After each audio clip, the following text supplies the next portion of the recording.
music. Like I want it to feel so dope, but I also want people to feel empowered. Like, yo, I'm gonna go get that job. Yo, I'm gonna go get that house today. I'm gonna call my mom, I miss her. Like I want people to hear my music and be like, yo, let me do something positive today. You know, as corny as that kind of stuff. Nah, man, there's a lack of that. There's a lack of that. Just some strangers, probably gon' be out of there. I mean, my maker. Push emotion in my blood, my weed is flavor. What's going on, y'all? It's your man Ricochet. We're sitting down with my guy, Toronto's own, the one and only Dillanponders. My What's brother, happening? chilling like Pleasure a to villain. have you here. Thank you, man. Appreciate being here, man. A lot of people only hold you down just to watch you drown. I've been smoking on that potent, got the loudest gas. Okay, so we're here today to talk about your new album Mode, and we'll get there. We'll talk about your previous pieces of work. But you know, when we were on the phone a little while ago, we talked about, you know, this being the next chapter of your musical career. You're now fully independent and self-managed. 100%. Talk to me a little bit about that, because most people are trying to get back into a situation, or for the first time get into a situation where they're signed to some sort of deal and have management, but you kind of went the opposite way. Yeah, man. I have the privilege of I've been doing this for about 8-9 years now, consistently and seriously. For those first few years, I had management, Smash Mouth. Shout out to Brendan. That's my brother right there. He was with the main booking agency for Toronto at the time. So when I signed with him, I got to open for artists like Travis Scott, Post Malone, Mac Miller. I got to sharpen my chops when it came to performing. And as I started to grow as an artist, I realized that I wanted to own everything that I put out. I want to own my masters. I want to own the rollouts. I want to literally, like metaphorically and literally own everything. Right. So I wanted to stay independent. Now, being independent means that everything is self-funded. Being independent means that everything comes out of pocket.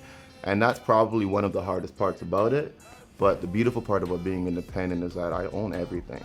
Right. I own everything. Got a beautiful support group, and I really think I can ride that out to a place of financial independence. Now, has that route presented any challenges that you weren't maybe, you know, ready for at the moment? 100%. When I had management, I could only focus on the creative process. Right. So that was just 12 hours a day, writing bars, working, mixing. Now I'm talking to distro, I'm negotiating back end, I'm negotiating royalty splits, I'm talking to booking agencies and booking agents directly, I'm handling everything that a team would. Right. So it's a lot. It's not something that I cannot handle, but I will tell you, my guy, it's a little stressful, because it's not, when it comes to creating, that's my pocket. That's what I do, man. Like, I know I can do that with these, but when it comes to the business side of things, I am privy to the business side of things, but not everything is within my control. When I'm creating, that's within my control. Right. Everything outside of that's a little bit more stressful, so it's a bit more responsibility, but it is what Well, it let me is. congratulate you on taking that step. That's what I'm saying. It's a very scary step to take for some artists. You've taken it. And I was mad nervous. Sky high, got an aerial view. Almost drowned in the water, what would Ariel do? I got a bag on the way and I'll be sharing it too. Big dog came through, I got him very amused. I can never slow down, I got winning to do. Weed sticks to my hands like I'm Winnie the Pooh. Still chasing the wife like I'm Pepe Le Pew. Worldwide this time, what you expect me to do?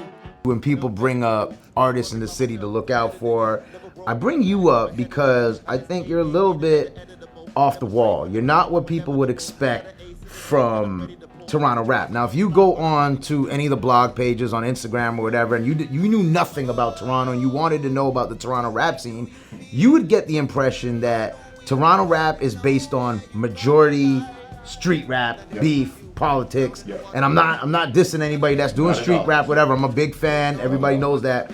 But you bring another flavor of rap, which we call it alternative rap. Now, talk to me about, you know, first and foremost, how Toronto rap music is perceived. Yeah, I feel like how Toronto rap music is perceived outside of Toronto and Canada is supremely surface level. Right. Now, street rap and street dudes have all my respect, because they live a life that most people can't fathom. Right. But when it comes to Toronto music, when you live in the city, you're very much aware that it's not just street rap. 100%. This city is eclectic, and this city has a lot going on. But the way it seems to be packaged to the outer ether is that is all that's coming out of the city. And I mean, I'm the type of person where if something isn't genuine to me, I can't rap about it or make it. So I always wanted to be a rapper. Right. But I didn't understand how a rapper could even exist if they weren't street. Because I grew up in the 90s and in the early 2000s, like, if you rap, you street. And I kind of told myself, I'm like, well, you're Dylan. There's nobody in the world more Dylan than you. So that's your niche. I like that. Boom. And I ran with that. As simple as it is. I ran with it. Let's get lit, dilly ding with my ting ting do. More than my ting, it's a long way home. And if you never know, now you know.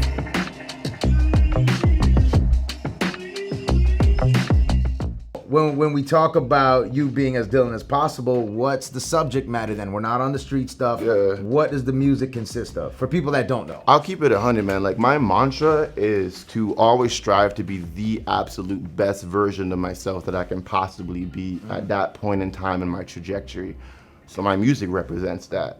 When I stopped drinking, my music represented letting go of that vice. When I fell in love with my new life partner, my music represents that. I always wanted to talk about how I feel, something uplifting, something empowering, and I also want people to feel cool when they hear my music. Like, I want it to feel so dope, but I also want people to feel empowered. Like, yo, I'm gonna go get that job. Yo, I'm gonna go get that house today. I'm gonna call my mom. I miss her. Like, I want people to hear my music and be like, yo, let me do something positive today. You know, as corny as that kind of sounds. No, there's a lack of that. There's a lack of that. Yeah. And being inspirational, there's nothing wrong with that. Appreciate that.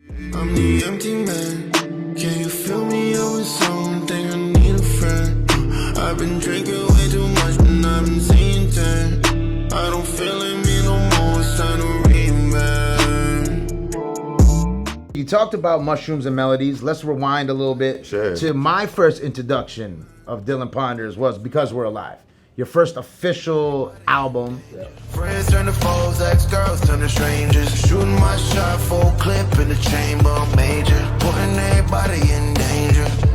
Putting everybody in danger. And it's not that I didn't already know that Toronto was more than street music, but you opened up a lot of people's eyes to what else it could be. Talk to me about that project. Yeah, for sure. When I was working with a team of a couple of people, Brendan, Cormac, Drew, shouts to all my homies. We wanted Because We're Alive to be grandiose. We secured the FAFTA grant, one of the only rappers to secure that grant. And we wanted to have this album be representative of all of me as an artist, all my facets, whether it be my melodic deliverings, whether it be my bars, and just everything that I can do as an artist, from the song Psilocybin, the King of the Town, like how I can stretch. All dope joints, right? We wanted to really show people Jungle. We wanted to show people, it was, in a sense, in the most Dillanponders way, it was a bit more of an industry offering, because I wanted it to appeal to everyone, but I also wanted it to be unique to my sound.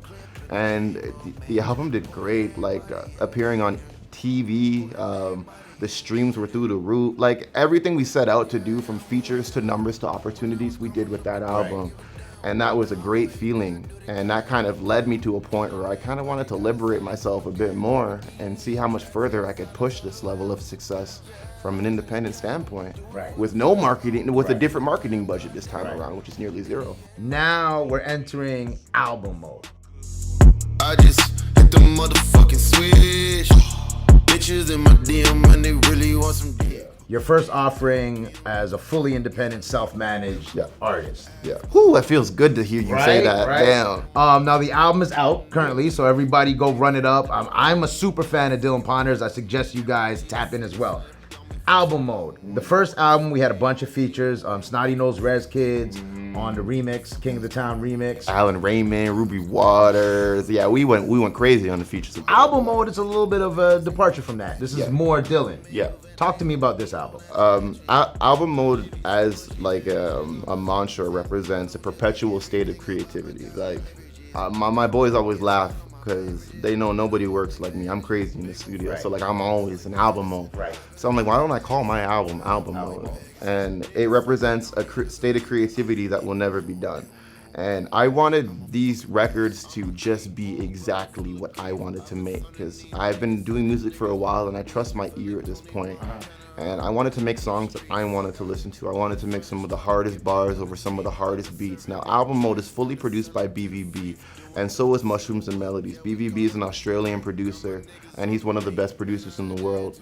And in the past 2 years, we've kind of become a duo. We have a very incredible connection. So Album Mode just represents being in a place of untouchability lyrically, being clear as a deer, like clearer than I've ever been in my life. And for people, this is the first time you're hearing this, but Album Mode's never going to be done. I'm going to be adding to it for the rest of my career. It's never going to. So when you say that, are we talking about a deluxe and then something after the deluxe? Yeah, starting in July, on July 6th, I'm dropping the first song off Album Mode Capsule 1. In August, there's going to be a second capsule for Album Mode, which is another 4 songs. And I'm going to be dropping 1 song a week in July until 2023. Wow. One on Album Mode. Dope. We haven't heard an artist kind of continuing an album for, the possible foreseeable I want to future. bend some rules, I want to do things that you can't do with labels, because creativity is boundless and there are no rules. Right, no, 100%. We're living in a new era. Yeah, we are. Where we're labeled, not to diss any labels or anything, but Yeah, I got love for labels. Let me just say this quick. A lot of people are like, yo, you must hate labels. I'm like, no, of course not. Right. I have nothing against labels or anybody signed to labels. I just have a different vision for my journey. I got nothing against labels.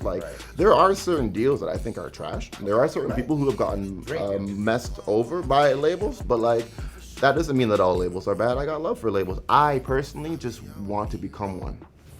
Nah, salute to that. Toronto, what the fuck is up? I just want to know. Hands up.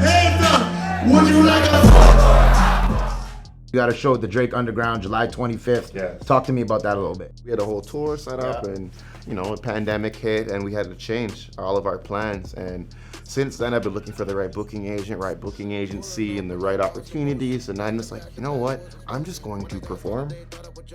Now, what does performing consist of? Because when you think a lot of times of rappers, I've seen a lot of rappers go up there and just be horrible. It's really bad most of the time. A lot of people sometimes forget that you need to put everything into a live show. Yeah. Not just the studio, not just the image, not just the IG. Yep.